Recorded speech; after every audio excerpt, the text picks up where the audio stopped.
Happy Victory Monday, everyone, and welcome to the Panthers Postgame Show. Kristen Balboni here with the legends Thomas Davis and Al Wallace.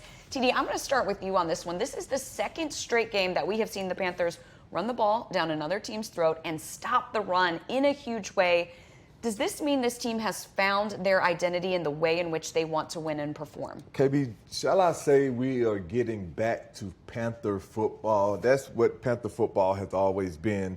Tough, physical, trench play, getting it done with the big guys up front, and just really dominating games and making teams one-dimensional. I talk about this all the time, how important that is, in particular for a defense, to make a team one-dimensional, because once you're able to do that, there are things that you can do to the quarterback and to their scheme that completely screws up everything that they're doing. So I absolutely know that without a doubt, there's no place like home. Yep. And when we play at home, we have the opportunity to do some special things, and we've seen this team really transform with Rico Dowdle running the football. Can I just say, Al's smile is a mile wide right there as we're talking about Panthers football. Al? And trench work. Like, yes, trench work, that's right. Yeah. You got to love the defense. You got to love the offensive line, the ability to open up the holes and create just massive space for Rico Dowdle. And then that defense, as stingy as a defense can be in the NFL, not giving up an inch. 95 is healthy. He's back in the middle of that defense,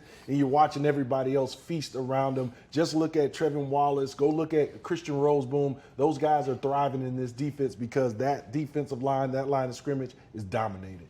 Well, we are going to take a look back at all of the highlights of this game right now. And, guys, there was a lot going on in this game. The teams went back and forth and back and forth.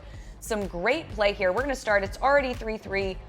However, this play right here, it goes down as an interception, but not Bryce's fault. It slips through the hands of Tetairoa McMillan in a very un-T-Mac-like way, guys. KB, the rain had just started coming down, and I'm not making an excuse for T-Mac. This is something he's going to learn from. But you can't wear certain gloves when it starts raining in this league. And, you know, he's going to learn that. T-Mac, I'm not worried about him at all on plays like that, KB. He'll get that fixed. Yeah, and the problem was the rain stopped and started and stopped and started, so it made the glove situation iffy. Cowboys able to capitalize right there. We see Dak Prescott to Hunter Luepke, 3-yard touchdown pass. Yeah, just a little rub route right here, and you can see it. You play linebacker, TD, you know those guys have to be on different levels. Absolutely. They got to get on different levels, and you got to communicate when you're playing man coverage in the red zone. However, the Panthers, Rico Dowdle, again, leading this team, as you said, TD, down the field on some big runs, which then sets up this Tetairoa McMillan, first touchdown catch of his career. And then, guys, his family was in town from Hawaii. We're going to talk about that a little bit later. But, wow, what a day to have for him. Move. KB, we talked about how leaky this Dallas secondary could be, and it showed up. It showed up in a big way. T-Mac, great job of hitting him with a double move on that play, getting in the end zone. I want to get you guys' opinion on this play right here. J.C. Horn thought he had it here, and then it ends up being called DPI. What do you think of this one? Definitely a pass interference. You can't grab the guy at the top of the route, or you got to be a little bit more sneaky, JC. We know JC's gonna be way better than that on this season. He has been, but you can't let tight ends get that kind of separation on you. And then, of course, Cowboys, as the Cowboys do, are able to take advantage. We know Dak Prescott is good at that. Able to take advantage here with that touchdown pass. But the Panthers answer before the half. Ryan Fitzgerald, 55-yarder going into the locker room, guys. And then the Panthers come out at the beginning of the second half. They really got this 4-minute offense working. Look at this, guys. Jimmy Horn Jr. And guys, middle 8, right? Talk about that in football all the time. Get the field goal going into half and 7 points coming out of the half. This is when this team is rolling. They dominated that middle 8 of the game here. Yeah. TD, he is so fast. He is fast, man. And I would love to see this kid get more opportunities in space and see what he's able to do to guys, put him in the blender. But Rico Dowdle on this play definitely took me back to the Christian McCaffrey days when we used to run this 7-cut with C-Mac out of the backfield. Once I saw Rico take off and hit that speed button, I knew without a doubt that this ball was going to be going to him. And great play call, play design by Coach Canales and his offensive staff to get Rico Dowdle wide open, and great job by Bryce of getting the ball to him. We see quarterbacks miss that play all the time when you have a guy running wide open like that. Yeah, it's a layup. You got to just get it in his hands and let him finish the deal. I love to see him say, buckle up, and he really delivered on that, as did the rest of the team. All right, though, I want to get you guys' opinion on this play. Al, Christian Roseboom roughing the passer. I mean, he wanted to touch the star on the helmet. That's about all he did. He threw his hands up. He came across the right shoulder of Dak Prescott. But if those quarterbacks go to the ground and they start begging for the call, they get it in the NFL. I understand protecting those guys, but that is as soft as a penalty as I've seen. And then TD, once again, Dak able to take advantage here, and George Pickens just a problem all day long for this Panthers he was a defense. problem, but we didn't do ourselves a favor defensively with our alignment on this particular play. You cannot play that far off of a guy in a 3rd and 1 situation and allow him to have that kind of space to catch that ball. But once again, guys, the Panthers answered. They marched down the field courtesy of Rico Dowdle. 7-yard run, 15-yard run that we're seeing right now. What a day he had. Just not stop the bleeding. Like, this Dallas defense got the message early in the week. If a player tells me, Al, to buckle up my chin strap, you better believe I'm coming with something for you in the game. And they allowed Rico Dowdle to go out and deliver on the message that he delivered to them. Yeah, absolutely. And then this sets up Tetairoa McMillan's 2nd touchdown catch of the game. What did you see on this one, guys? Just look at Bryce Young's ability to maneuver and slide in the pocket. Often talked about early, Bryce Young in his career kind of escaped out of the back. Now he's stepping up inside the pocket, able to evade it and deliver a strike. Then once again, though, I mean, this went back and forth and back and forth. Dak to George Pickens, 45 yards right here. Yeah, just poor tackling on this particular play. We knew at the top of this route that, Pickens is a guy that can create separation. I don't know, a little push off right there, but at the end of the day, we have to get this guy on the ground. You got to tackle guys, and you can't allow people to feel like they can come in and do what they want defensively to you. You got to make an example out of somebody at some point, and I felt like Pickens was just too comfortable against our secondary. Yeah, and then Cowboys tie it up, Brandon Aubrey field goal, but then this defensive series right here for the Panthers directly after that, Trayvon Merrick, tackle for loss, backs them up 5 yards, and then right after that, Trevin Wallace, your guy TD, another 7 yards tackle for loss. I mean, they were at 2nd and 22 with no penalties. You don't see that very often. Hey, I love seeing guys respond. I went and had a conversation with Trevin and talked to him about some things and told him, just let loose. Stop thinking so much and go out and play the game like you're capable of playing it, man. I was very proud of the job that he did yesterday, KB. And Al, and then, the Panthers offense gets the ball back with 6 minutes and 7 seconds left. The Cowboys don't see that ball again. No, this team, the Panthers, are able to salt the rest of this clock away, get themselves in great position. It starts with that offensive line and just operating the offense. You see the bootleg to Tommy Tremble right there, who's going to hurdle somebody at some point in a football game. He's determined to do it, but then, man, this 4th down pass to Hunter Renfrow, gosh. KB, the last 2 weeks, Bryce Young on 4th down has been sensational. The plays and the throws that he has made for this football team on 4th down has been so clutch and very important in us winning these games. And Fitzgerald, man, this kid is becoming one of my favorites. Clutch. And that was not an easy kick because it was into the wind. I mean, I was standing right there. It is windy right there. And as you said, he comes up clutch in this game. What a great win for the Panthers.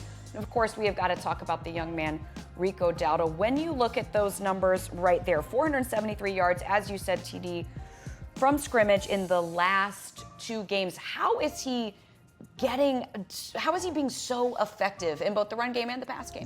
It's a mindset. It's an attitude. When you go out and you play with the style and the form that you see this kid run with, he runs as if he's a linebacker out there looking for contact. He's looking for all the smoke, and he's giving these defenses every single thing that they can handle. And I love when you see a player that plays with that kind of aggression and that kind of style. It just changed the dynamic of your entire offense. It changes the look and the feel and the scheme of what you're doing. It gets everybody else around him so much more excited. You see the offensive line finishing blocks. I love that play right there when you see Tommy Tremble and Bryson Tremaine coming up and finishing their blocks, man. It was a special day for this offense, and it really all started with the offensive line and really like the makeshift offensive line. Yeah. You know, shout out to our offensive line coach, man, for getting these guys ready. All you can do is coach the guys that are on the field, and he's done that in a big way with the guys that we've had in and out of the lineup, Al. Yeah, here's another layer to this conversation as well. This was an undrafted free agent rookie who plays with a chip on his shoulder. I was too undrafted, and I went into every single game for 10 years thinking that they were going to cut me, telling myself that nobody thinks I'm good enough, walking into the huddle with TD and the rest of the guys saying, I'm not going to be the reason why we give up some yards. He plays with an extra chip on his shoulder because he knows at any time he can go back to the bench and he can be second best, and he's not going to let that happen. Well, and not only that chip on his shoulder, but then he's playing his former team, as we talked about all week long, who let him go after a 1,000-yard season. Yeah, so as incredible. he said, told everyone to buckle the chin straps, buckle up, and he was right. I mean, he was right. KB, we had the unfortunate of watching Rico Dowdle do this to us last year. He came out and he had a big game against us last year, and I don't know what or why Dallas made the decision or thought that, you know, we can get it done without him. I'm happy that you did, Jerry Jones. Thank you. I know your fan base sitting there with all of the Dallas fans at the game yesterday watching Rico Dowdle run all over them. They might be a little disappointed in you today, Jerry, but we appreciate you in Panther Nation. I said it's like, you know, if you see an X somewhere, you see an X out, and you want to make sure that you're looking good and that they know that they missed out. I feel like that was Rico's attitude, right? I'm going to make sure that you notice me, and I'm doing great, by the way. All right, let's talk about this run defense. 50 yards allowed in the last two games, a combined 50 yards allowed in the last two games, which is the second fewest in Carolina history. TD, this defense is doing something historic right now. I don't even know how that's possible, that you can give up just 50 yards. 19-1, 31 in the game yesterday. How is this happening? Listen, it's a commitment. It is guys making a decision that we are not going to allow teams to come in and get comfortable running the football and doing things that they have been comfortable doing to other teams. Because if you look at this Dallas team, KB, they've had success with Javonte Williams running the football against other teams. But to see them come in and constantly get tackled for losses, see them come in and constantly get met at the line of scrimmage with resistance, this defense is making a statement, and they're doing it in a big way, because we didn't do very well against the run in our first two games. And we saw, even in the away games, period, we haven't done well in stopping the run. But for some reason at home, we figured out a great formula. And hopefully, as we continue to go, this is who this defense is going to be all season long. Yeah, different level of intensity, and you can see the change of the line of scrimmage. Those blue jerseys are knocking the Cowboys' white jerseys back on every single play. It starts with the big man in the middle, Derek Brown, number 95, but Bobby Brown had a really good day yesterday. A'Shawn Robinson continues to be a dog on this defense, and it just allows everybody on the second and third level to get their jobs done. Those linebackers are able to read and run and go downhill and play fast. And then the ultimate eraser, Trevon Moehrig back there, he's just going to be around the ball every single play. It's because of the guys at the line of scrimmage setting the tone in the tempo. The eraser. I like that as a nickname. That's a good one. All right, let's talk about Bryce Young. TD, you mentioned this, and this is something that stuck out to me, and certainly all fans as well, the fourth downs. The fourth down in this one to Hunter Renfrow, and then those two big ones last week. One to T-Mac in the first half when this team was down 17-0 and desperately needed something down the field. And then that big one to Jimmy Horn Jr. last week. So, Al, I want to, when you look at these numbers, you see these, and then there were some big ones in the Cardinals game as well. He is, top 5 in all sorts of fourth down numbers. And Al, the big thing about this is that not just is he top in fourth downs, they're huge. They matter. What are you seeing from him? They're critical junctions of the game, and it's when they need a playmaker the most, and it's what Bryce does, right? Put the pressure on me, allow me to be the guy to orchestrate this offense and deliver the strikes that's being made. And you look at the throw to Hunter Renfrow, a half a second of hesitation, 1 yard, in the wrong area, that ball is down and away and only where Hunter Renfrow can make the catch, and they trust Hunter to get this done. Trust is a huge thing on offense. Who can go out there and make this play, and it's been Hunter. A lot of players have made this play, but Bryce Young has just been so good making sure he gets his team in the correct position and delivering strikes where only his guys can make the plays. And right here, you see his playmaking ability.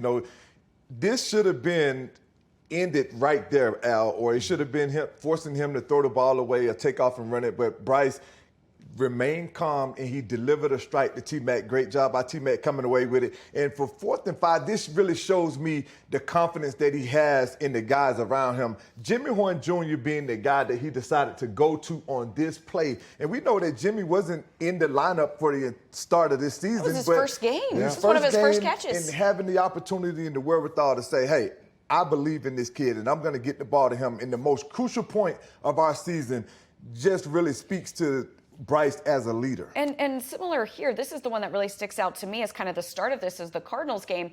4th and 16 as this team was going through the comeback to Bryson Tremaine, another rookie. Yeah, I'm going to stick with my theme of trust. And although I've talked about the trust with the wide receivers, Bryson Tremaine, the younger wide receivers on this football team, look at the trust in this offensive line. Bryce Young is stepping up and through the pocket. Even when he escapes the pocket, guys, he is stepping up and through. And that is a huge part of his development and how he has grown as a quarterback and the confidence that he has in the guys that are in front of him. Don't forget, center, right guard, right tackle, all out of this game, and he continues to step up in the face of adversity and just deliver for his offense. Literally step up in the face of adversity, and that's certainly what he did. Let's go back to that 4th down, that huge 4th down conversion to Hunter Renfrow. Here is what Bryce himself had to say about that play.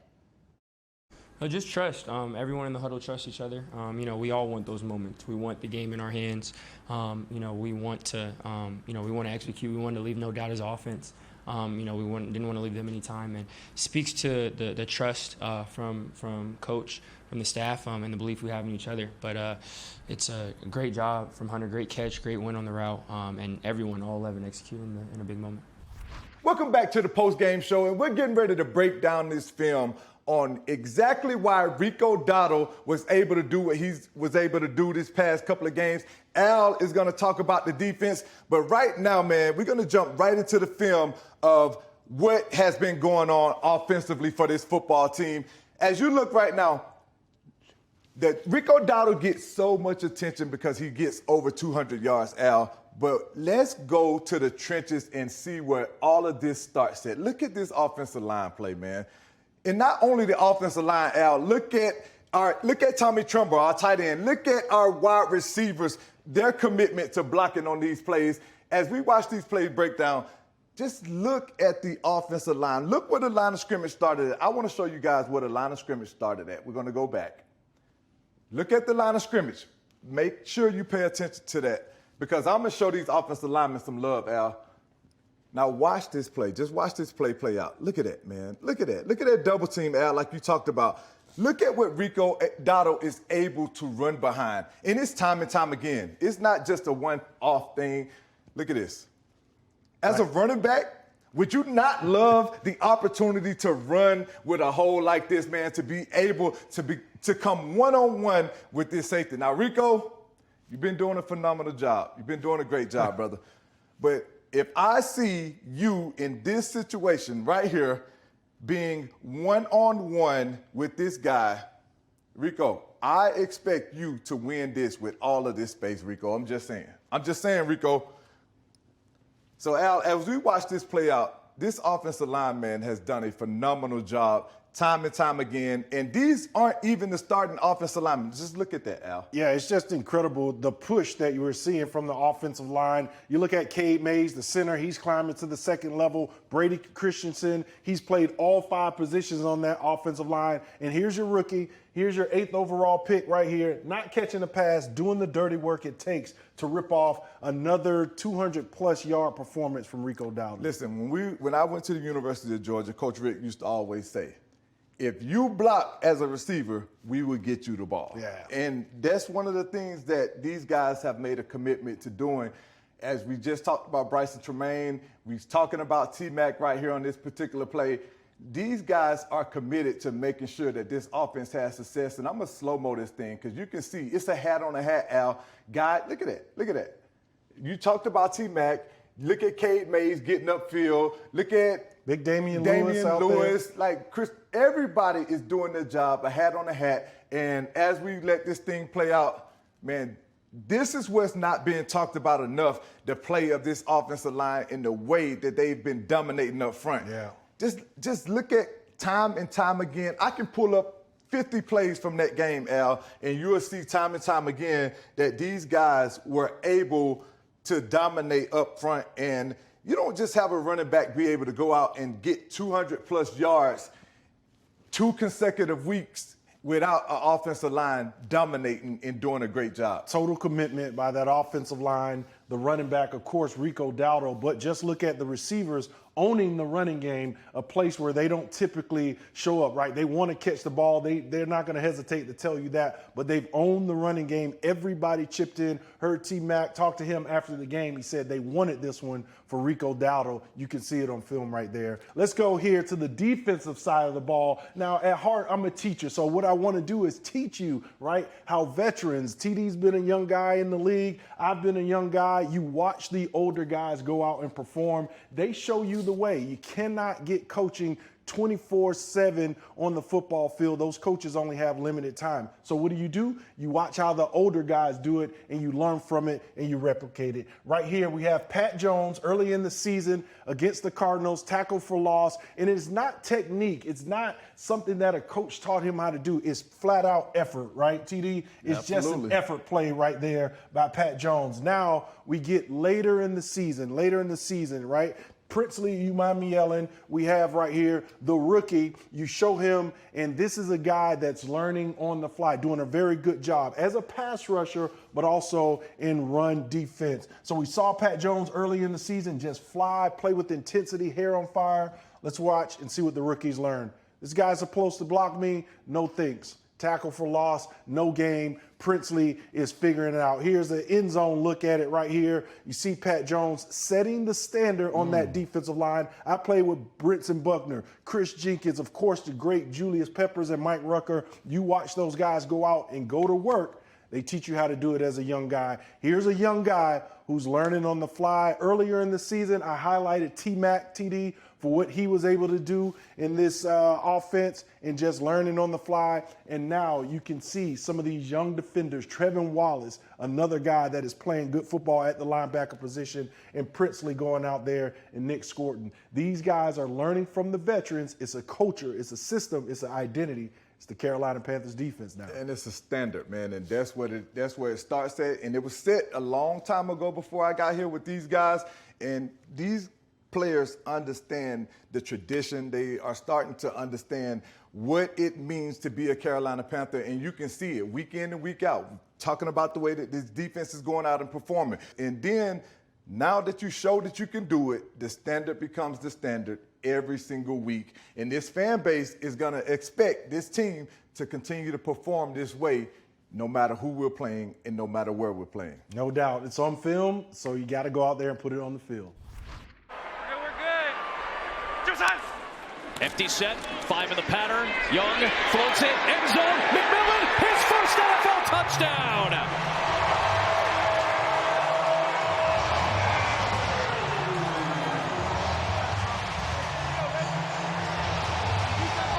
It took his 26th catch as a rookie to finally get his first score, and the Panthers are within 1. Guys, that was Teteroa McMillan's first career touchdown, and then he added a second one as well. TD, it felt like he should have had one before now with the way that he is playing, but it was great to see the young guy get that first and second. It was definitely great to see him do it. And like you talked about earlier, with his family being in town and him having the opportunity to give that ball to his granddad, man, in a win against the Dallas Cowboys, it gets no better than that. That's a special moment for him to be able to have with his grandfather, man. And, you know, hats off to T-Mac. But it didn't feel like that was his first touchdown to me, the way that he's been playing. But, you know, I just love to see this young kid continue to get better and better each week, man. And back in January, KB, I still said, like, that was my pick, and he's showing up for us in a big way, and I love the connection that him and Bryce are starting the game. Yeah, Al, I just need to make sure you know this. TD